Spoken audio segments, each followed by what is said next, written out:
একটা ছোট্ট আইডিয়া থেকে কিভাবে যে এত বড় একটা বিজনেস এম্পায়ার দাঁড়িয়ে যায় কখনো ভেবেছেন? এর পেছনে কিন্তু দুটো জিনিস কাজ করে। একটা হলো ম্যানেজমেন্টের শক্ত নীতি, আর অন্যটা হলো চুক্তির মতো আইনি টুলস। তো চলুন আজ আমরা একসাথে এই রহস্যটা ভেদ করার চেষ্টা করি। কিভাবে এই দুটো জিনিস মিলে একটা সাধারণ আইডিয়াকে একটা অসাধারণ সাম্রাজ্যে বদলে দেয়। হ্যাঁ, এই প্রশ্নটা দিয়ে শুরু করা যাক, কি বলেন? যে কোনো বড় ব্যবসার দিকে যদি আমরা তাকাই, দেখব যে শুরুটা হয়েছিল খুবই ছোট একটা ধারণা থেকে। কিন্তু সেই ছোট্ট ধারণাটা কিভাবে লক্ষ লক্ষ মানুষের জীবনে ছাপ ফেলে আর একটা কোটি কোটি টাকার ব্যবসায় পরিণত হয়ে যায়, এর পেছনের আসল রহস্যটা, মানে যাকে বলে সিক্রেট সস, সেটা আসলে কি? উত্তরটা হলো, এর মূলে আছে একটা দারুণ শক্তিশালী অপারেটিং সিস্টেম। না, এটা কোনো কম্পিউটার সফটওয়্যার নয়। এটা হলো মানুষ আর রিসোর্স বা সম্পদকে ঠিকঠাকভাবে চালানোর একটা পদ্ধতি। আর এই পদ্ধতিটাকেই আমরা বলি ম্যানেজমেন্ট। এটাই সেই ইঞ্জিন যা একটা আইডিয়ামকে বাস্তবে রূপ দেয়। তাহলে চলুন ম্যানেজমেন্টের গভীরে একটু ডুব দেওয়া যাক, কারণ এটাই তো যে কোনো ব্যবসার আসল চালিকা শক্তি, তাই না? চলুন দেখি এই ইঞ্জিনটা ঠিক কিভাবে কাজ করে। খুব সহজ করে যদি বলি, ম্যানেজমেন্ট হচ্ছে একটা প্রসেস যার 4টা মূল ধাপ আছে: প্ল্যানিং, অর্গানাইজিং, লিডিং আর কন্ট্রোলিং। আচ্ছা, একটা উদাহরণ দিই। ধরুন একটা নতুন রেস্টুরেন্ট খোলা হবে। তো প্রথমে কি করতে হবে? মেনু কি হবে, বাজেট কত, এসব ঠিক করতে হবে, তাই না? এটাই হলো প্ল্যানিং। বেশ, এরপর শেফ লাগবে, ওয়েটার লাগবে, তাদের ঠিক করে কার কি কাজ সেটা ভাগ করে দেওয়া, এটাই হলো অর্গানাইজিং। তারপর তো আসল কাজ, সবাইকে মোটিভেট করা যেন তারা মন দিয়ে সেরা সার্ভিসটা দেয়, এটাকে বলে লিডিং। আর শেষে সবকিছু ঠিকঠাক চলছে কিনা, খাবারের কোয়ালিটি, টাকার হিসাব, সবকিছুর উপর নজর রাখাটা হলো কন্ট্রোলিং। এই যে পুরো ব্যাপারটা, এটাই কিন্তু ম্যানেজমেন্ট। ম্যানেজমেন্টের মতো এত বড় একটা কনসেপ্টকে আসলে 3টা মূল কাজে ভাগ করে ফেলা যায়। প্রথম কাজটা হলো গোল সেট করা আর সেই গোলে পৌঁছানোর জন্য একটা পরিষ্কার রোডম্যাপ বানানো।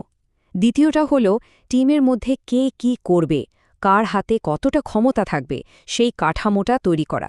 আর সবশেষে, আর সম্ভবত সবচেয়ে গুরুত্বপূর্ণ কাজটা হলো মানুষগুলোকে একসাথে কাজ করতে লিড করা আর তাদের ভেতরের সেরাটা বের করে আনার জন্য ইন্সপায়ার করা। ম্যানেজমেন্ট তো গেল প্রতিষ্ঠানের ভেতরের কথা, কিন্তু একটা ব্যবসা তো একা একা চলতে পারে না। তাকে বাইরের দুনিয়ার সাথেও কাজ করতে হয়, যেমন কাস্টমার বা সাপ্লায়ারদের সাথে। তখন কি হয়? চলুন দেখি কিভাবে ভেতরের প্ল্যানগুলো বাইরের জগতে গিয়ে একটা সত্যিকারের প্রতিশ্রুতিতে পরিণত হয়। দেখুন, প্ল্যান যতই দারুণ হোক না কেন, সেগুলো তো শুধুই আইডিয়া, তাই না? যতক্ষণ না সেগুলোকে কাজে লাগানো হচ্ছে, ততক্ষণ ওগুলো শুধুই কাগজেই থেকে যায়। আর যখনই দুটো পক্ষ একসাথে কাজ করতে যায়, তখন একটা আনুষ্ঠানিক সম্পর্ক দরকার হয়। নিছক মুখের কথার উপর তো আর ব্যবসা চলে না। এর জন্য ম্যানেজারদের একটা বিশেষ, খুব শক্তিশালী টুল বা হাতিয়ারের দরকার পড়ে। আর সেই শক্তিশালী হাতিয়ারটা আর কিছুই নয়, ওটা হলো চুক্তি বা কন্ট্রাক্ট। ম্যানেজমেন্টের যত প্ল্যান, যত আইডিয়া, সেগুলোকে একটা আইনি বাঁধনে বেঁধে ফেলে এই চুক্তি। এটাকে বলতে পারেন ব্যবসার আনুষ্ঠানিক ভাষা। কিন্তু যে কোনো কথাই কি চুক্তি? একদমই না। একটা সাধারণ প্রতিশ্রুতি আর একটা আইনত বাধ্যতামূলক চুক্তির মধ্যে আকাশ পাতাল তফাৎ। একটা চুক্তিকে বৈধ হতে হলে কিছু নির্দিষ্ট নিয়মকানুন মেনে চলতে হয়, অনেকটা খেলার মাঠের নিয়মের মতো। একটা সাধারণ কথা থেকে চুক্তি পর্যন্ত জার্নিটা কিন্তু বেশ ইন্টারেস্টিং। দেখুন, প্রথমে একটা প্রতিশ্রুতি বা প্রমিস থাকে।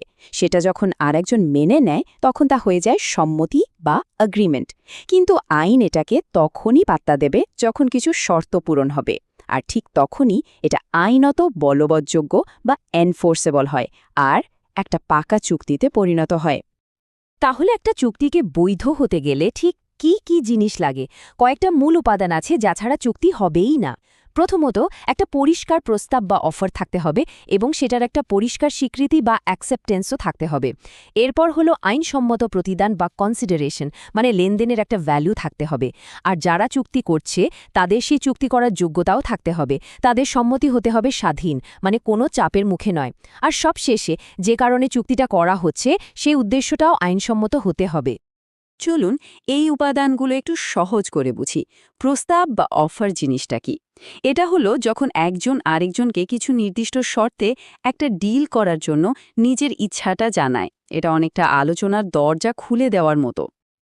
আর স্বীকৃতি বা অ্যাকসেপ্টেন্স হলো সেই অফারের জবাবে অন্য পক্ষের পরিষ্কার হ্যাঁ।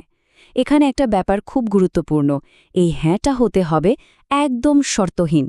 যদি কেউ অফারের শর্ত একটুও বদলে দিয়ে রাজি হয়, তাহলে কিন্তু সেটার স্বীকৃতি থাকল না, ওটা একটা কাউন্টার অফার বা পাল্টা প্রস্তাব হয়ে গেল।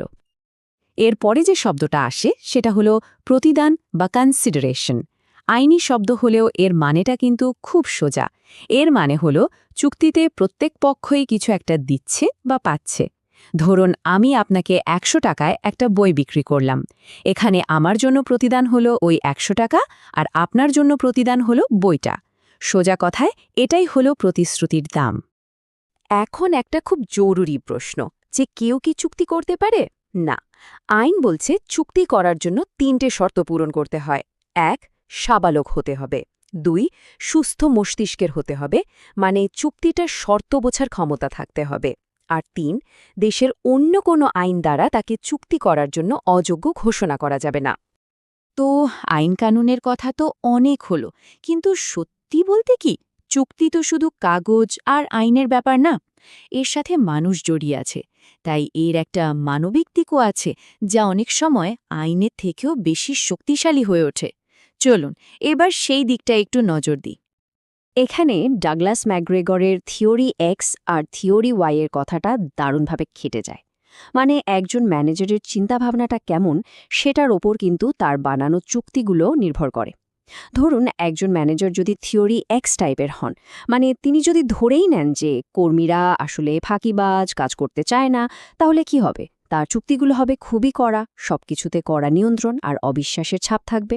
আর উল্টো দিকে যদি ম্যানেজার থিওরি ওয়াইতে বিশ্বাসী হন, মানে তিনি ভাবেন যে মানুষ আসলে নিজে থেকেই কাজ করতে চায়, তারা ক্রিয়েটিভ, তখন তার চুক্তিগুলো হবে একদম অন্যরকম। সেখানে থাকবে ভরসা, পারস্পরিক সহযোগিতা। শুধু তাই নয়, ম্যানেজারের পার্সোনালিটিও এখানে একটা বিরাট ভূমিকা রাখে। তিনি কি খুব বিবেকবান বা কনসিয়েন্সিয়াস, নাকি তিনি খুব খোলামেলা আর বন্ধুত্বপূর্ণ বা অ্যাগ্রিয়েবল? সাইকোলজির এই যে বিগ 5 পার্সোনালিটি ট্রেটস, এগুলোই ঠিক করে দেয় যে তিনি কিভাবে নেগোশিয়েট করবেন, কিভাবে সম্পর্ক তৈরি করবেন আর কিভাবে বিশ্বাস অর্জন করবেন। অনেক সময় এই মানবিক গুণগুলো কিন্তু চুক্তির আইনি শর্তের চেয়েও বেশি গুরুত্বপূর্ণ হয়ে ওঠে। আমরা ম্যানেজমেন্ট আর চুক্তির বেসিক ব্যাপারগুলো তো দেখলাম, কিন্তু আজকের দুনিয়া তো খুব দ্রুত পাল্টাচ্ছে, তাই না? একজন আধুনিক ম্যানেজারকে তাই অনেক নতুন নতুন চ্যালেঞ্জের মুখোমুখি হতে হয়। আজকের দিনে একজন ম্যানেজারের কাজটা অনেক বেশি জটিল। একদিকে তাকে যেমন মার্কেটে টিকে থাকার জন্য কম্পিটিটিভ অ্যাডভান্টেজ তৈরি করতে হয়, অন্যদিকে ব্যবসার নৈতিক মানও ধরে রাখতে হয়। বিভিন্ন দেশ, বিভিন্ন সংস্কৃতি থেকে আসা কর্মীদের একসাথে নিয়ে কাজ করা, লেটেস্ট টেকনোলজির সাথে তাল মেলানো, এমনকি হঠাৎ করে আসা কোনো গ্লোবাল ক্রাইসিস সামলানো, এই সব কিছুই এখন একজন মডার্ন ম্যানেজারের কাজের অংশ। এত সব আলোচনার পর আমরা একটা খুব ইন্টারেস্টিং প্রশ্নের সামনে এসে দাঁড়াই। আর্টিফিশিয়াল ইন্টেলিজেন্স বা এআই আর অটোমেশনের এই যুগে যখন অনেক রুটিন কাজ মেশিনই করে দেবে, তখন একজন সফল ম্যানেজারের জন্য সবচেয়ে জরুরি স্কিল কোনটা হবে? চুক্তির আইনকানুন সম্পর্কে তার গভীর জ্ঞান, নাকি মানুষ আর তাদের আচরণ বোঝার ক্ষমতা? এর উত্তরটাই হয়তো আমাদের ভবিষ্যতের কাজের দুনিয়াকে নতুন করে চিনিয়ে দেবে। আজকে আমরা যে বিষয় নিয়ে কথা বলবো সেটা বেশ মজার। আমাদের হাতে দুটো বেশ আলাদা জিনিস আছে। একটা হলো নেতাজি সুভাষ মুক্ত বিশ্ববিদ্যালয়ের একটা বই, যেটা প্রায় ১৫০ বছরের পুরনো একটা আইন, ১৮৭২ সালের ভারতীয় চুক্তি আইন নিয়ে কথা বলছে। আর অন্যটা হলো আমেরিকার কেন্ট স্টেট ইউনিভার্সিটির একটা বেশ আধুনিক ম্যানেজমেন্ট কোর্সের সিলেবাস। ঠিক।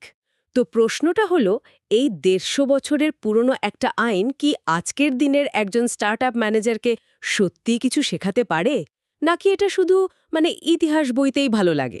চলুন আজ এর উত্তর খোঁজা যাক। প্রশ্নটা কিন্তু খুব ভালো, কারণ বেশিরভাগ ম্যানেজার ভাবেন তাদের কাজ তো স্ট্র্যাটেজি বানানো, টিম চালানো আর কি। কিন্তু তারা প্রায়ই ভুলে যান যে তাদের প্রত্যেকটা কাজের নিচেই একটা আইনি কাঠামো রয়েছে। একটা অদৃশ্য কাঠামো, তাই তো? একদম। আজকের আলোচনায় আমরা দেখব কিভাবে প্রস্তাব, সম্মতি বা চুক্তিভঙ্গের মতো আপাতদৃষ্টিতে বেশ নিরস আইনি শব্দগুলো আসলে সবকিছুর ভিত্তি তৈরি করে। ঠিক। তাহলে চলুন একদম গোড়া থেকে শুরু করা যাক। এই যে পাঠ্যপুস্তকে বাণিজ্যিক আইন বা মার্কেন্টাইল লর কথা বলা হয়েছে, সহজ ভাষায় এটা আসলে কি? এটা কি শুধু বড় বড় কোম্পানির আইনজীবীদের জন্য? একেবারেই না। সহজ কথায় বললে এটা হলো ব্যবসা-বাণিজ্য চালানোর নিয়মকানুন। অনেকটা ধরুন রাস্তার ট্রাফিক আইনের মতো। আচ্ছা। আপনি গাড়ি চালান বা সাইকেল, নিয়মটা তো সবার জন্যেই, তাই না? আর এই বাণিজ্যিক আইনের একেবারে কেন্দ্রে আছে একটাই শব্দ, চুক্তি বা কন্ট্রাক্ট। আর বইটাতে এর একটা খুব সাধারণ কিন্তু শক্তিশালী সংজ্ঞা দেওয়া আছে, আইন দ্বারা বলবৎযোগ্য সম্মতি। তার মানে সব কথাই কথা নয়, আবার সব সম্মতিই চুক্তি নয়। বিষয়টা একটু ভেঙে বললে কেমন হয় বলুন না? এখানেই তো আসল মজাটা। পাঠ্যপুস্তকটিতে একটা ছবির মাধ্যমে পুরো প্রক্রিয়াটা দেখানো হয়েছে, যেটা প্রত্যেক ম্যানেজার নিজের অজান্তেই প্রতিদিন ব্যবহার করেন। তাই নাকি? হ্যাঁ, ধরুন একজন ম্যানেজার একজন ওয়েব ডেভেলপারের সাথে কাজ করতে চাইছেন। প্রথমে তিনি একটা প্রস্তাব বা প্রপোজাল দেবেন। আমার ওয়েবসাইটের জন্য এই কাজটা করে দিতে হবে, আমি এত টাকা দেব। আচ্ছা, তারপর ডেভেলপার যদি রাজি হন, অর্থাৎ প্রস্তাবটা গ্রহণ করেন, তখন সেটা একটা প্রতিশ্রুতি বা প্রমিস হয়ে গেল। একদম। কিন্তু তখনও এটা পূর্ণাঙ্গ চুক্তি নয়। এরপর আসে সবচেয়ে গুরুত্বপূর্ণ অংশ, প্রতিদান বা কনসিডারেশন। প্রতিদান। হ্যাঁ, ম্যানেজারের জন্য প্রতিদান হলো ওয়েবসাইটটা পাওয়া, আর ডেভেলপারের জন্য প্রতিদান হলো সেই টাকাটা। যখন এই দুটো জিনিস, প্রতিশ্রুতি আর প্রতিদান, একসাথে হয়, তখন তৈরি হয় একটা সম্মতি বা এগ্রিমেন্ট। আর যখন এই সম্মতিটা আইনত কার্যকর করা যায়, তখনই সেটা একটা পূর্ণাঙ্গ চুক্তি হয়ে ওঠে। ঠিক ধরেছেন। অর্থাৎ যখন সেটা আদালতে টেকসই হয়। তার মানে একজন ম্যানেজার যখন কোনো সরবরাহকারীর সাথে চুক্তি করেন বা কর্মী নিয়োগ করেন, হ্যাঁ, ঠিক তখনই তিনি অবচেতনভাবেই এই ধাপগুলো পার করে ফেলেন। কিন্তু একটা সম্মতি কখন আইনত কার্যকর হয়? নিশ্চয়ই এর কিছু শর্ত আছে। অবশ্যই আছে। আর এখানেই পাঠ্যপুস্তকের ১০ নম্বর ধারাটি খুব গুরুত্বপূর্ণ হয়ে ওঠে। এখানে একটা চেকলিস্টের মতো দেওয়া আছে। যেমন একটা বৈধ প্রস্তাব আর তার স্বীকৃতি থাকতে হবে, আইনসম্মত প্রতিদান থাকতে হবে। আর দুটো বিষয়ে যা আজকের দিনেও বোধহয় সবচেয়ে বেশি প্রাসঙ্গিক, চুক্তি করার যোগ্যতা এবং স্বাধীন ইচ্ছা। একদম। এই স্বাধীন ইচ্ছার বিষয়টা নিয়ে পরে আসছি, কিন্তু তার আগে যোগ্যতা বা কম্পিটেন্সির ব্যাপারটা একটু বোঝা যাক। মানে চুক্তি করার জন্য কে যোগ্য? আমি কি যে কারো সাথেই চুক্তি করতে পারি? আইন এখানে খুব স্পষ্ট। পাঠ্যপুস্তক বলছে চুক্তি করতে হলে আপনাকে ৩টে শর্ত পূরণ করতে হবে। নাবালক হওয়া চলবে না, মস্তিষ্ক বিকৃত হওয়া চলবে না, আর আইন দ্বারা অযোগ্য ঘোষিত হওয়া চলবে না। নাবালকের বিষয়টাতেই তো সবচেয়ে বেশি আইনি জটিলতা তৈরি হয়, তাই না? ঠিক। কিন্তু এটা কি আজকের দিনেও পুরোপুরি বাস্তবসম্মত? ধরুন একজন ১৭ বছরের ইউটিউবার কোনো ব্র্যান্ডের সাথে চুক্তি করল। সে তো কোটি টাকা আয় করছে, তাকে কি আর দুর্বল পক্ষ বলা যায়? আইন কি এখানে সময়ের সাথে বদলায়নি? খুব ভালো একটা প্রশ্ন তুলেছেন। এখানেই আইনের মূল দর্শনটা বুঝতে হবে। আইন কিন্তু ব্যক্তির আয় বা বুদ্ধিমত্তা দেখে না, সে একটা স্পষ্ট সীমারেখা টানে। ভারতে ১৮৭৫ সালের আইন অনুযায়ী সেটা হলো ১৮ বছর। আচ্ছা। এর পেছনে যে বিখ্যাত মামলাটির কথা পাঠ্যপুস্তকে বলা আছে, মোহরি বিবি বনাম ধর্মদাস ঘোষ, সেটা এই ধারণাটাকে একেবারে প্রতিষ্ঠা করে দিয়েছে। হ্যাঁ, এই কেসটার কথা উল্লেখ করা হয়েছে। ১৯০৩ সালের ঘটনা। ঠিক কি হয়েছিল সেখানে? ঘটনাটা হল, ধর্মদাস ঘোষ নামে একজন নাবালক তার সম্পত্তি বন্ধক রেখে ২০,০০০ টাকা ঋণ নেয়।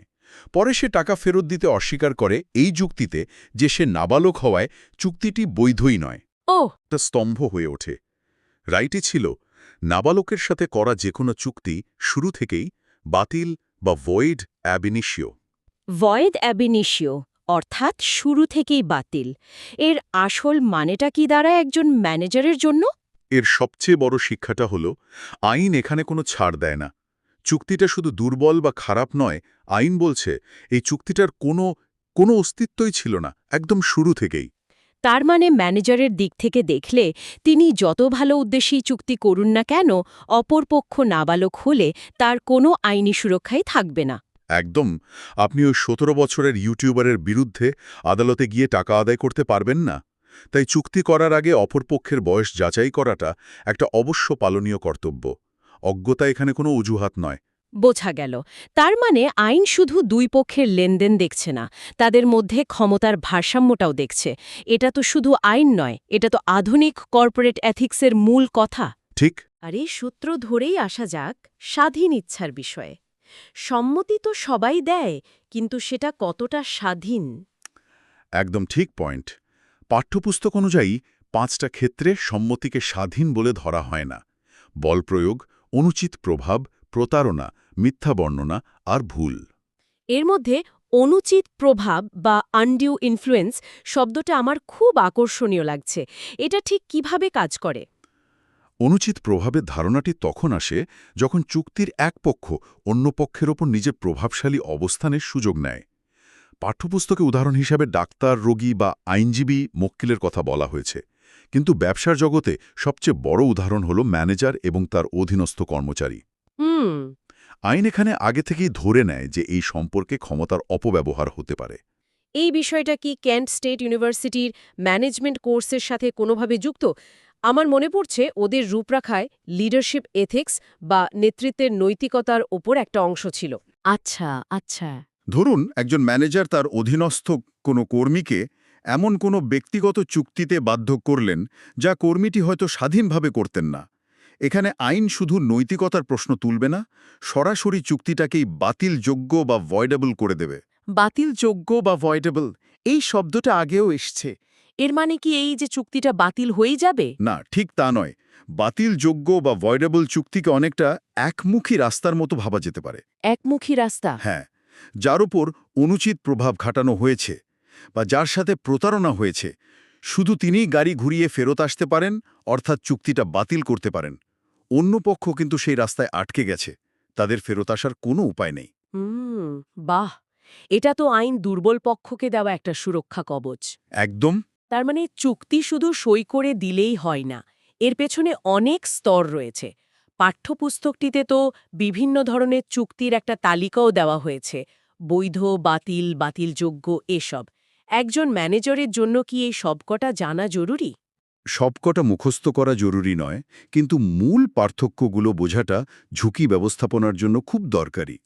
যেমন বাতিল বা ভয়েড আর বাতিলযোগ্য বা ভয়েডেবল চুক্তির মধ্যে পার্থক্য বিশাল। সেটা কিরকম? নাবালকের সাথে চুক্তি হলো বাতিল, এর কোনো আইনি অস্তিত্বই নেই। কিন্তু প্রতারণার মাধ্যমে করা চুক্তি হলো বাতিলযোগ্য। যতক্ষণ না প্রতারিত ব্যক্তি এটিকে বাতিল করছেন, ততক্ষণ পর্যন্ত এটি বৈধ। আর বলবৎ, অযোগ্য বা আনএনফোর্সেবল চুক্তিও তো আছে, সেটা আবার কি? ওটা হলো একটা লুকানো বিপদ। ধরুন চুক্তিটা সব দিক থেকে ঠিক আছে, কিন্তু কোনো একটা প্রযুক্তিগত ত্রুটির কারণে, যেমন স্ট্যাম্প ডিউটি দেওয়া হয়নি বা লিখিতভাবে হওয়ার কথা থাকলেও মৌখিকভাবে করা হয়েছে, এটাকে আদালতে কার্যকর করা যাচ্ছে না। মানে সব ঠিক থেকেও কোনো আইনি প্রতিকার পাওয়া যাবে না? ঠিক তাই। ছোট একটা ভুলের জন্য পুরো চুক্তিটাই অর্থহীন হয়ে যেতে পারে। তাহলে মূল কথাটা হলো, যে কোনো কাগজপত্রে সই করার আগে একজন ম্যানেজারকে শুধু কি লেখা আছে তা পড়লে হবে না, তাকে এটাও বুঝতে হবে যে এই চুক্তিটা আইনিভাবে কোন গোত্রের। একদম।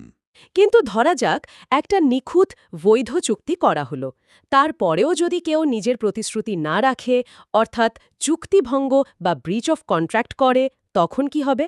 আর এখানেই আইন তার আসল শক্তি দেখায়।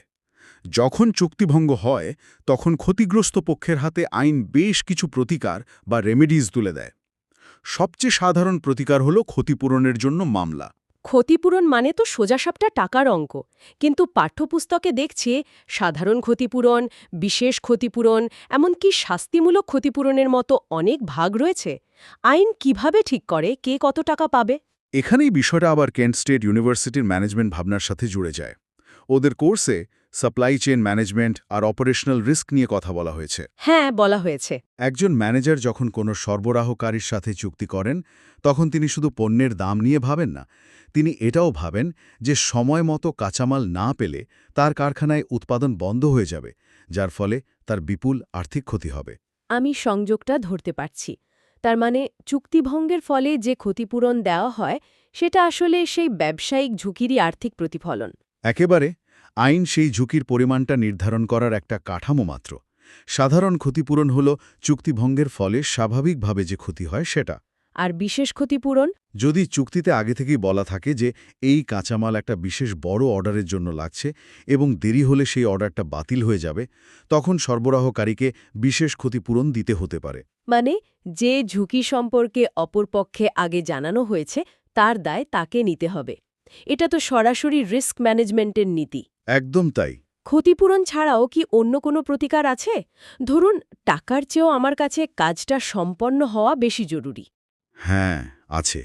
একে বলা হয় নির্দিষ্ট কার্য সম্পাদনের দাবি বা স্যুট ফর স্পেসিফিক পারফরম্যান্স। যখন টাকার মাধ্যমে ক্ষতিপূরণ যথেষ্ট নয়, যেমন কোনো বিরল শিল্পকর্ম বা নির্দিষ্ট কোনো জমি কেনার চুক্তি, তখন আদালত চুক্তি ভঙ্গকারীকে সেই কাজটি করার জন্য সরাসরি নির্দেশ দিতে পারে। আচ্ছা।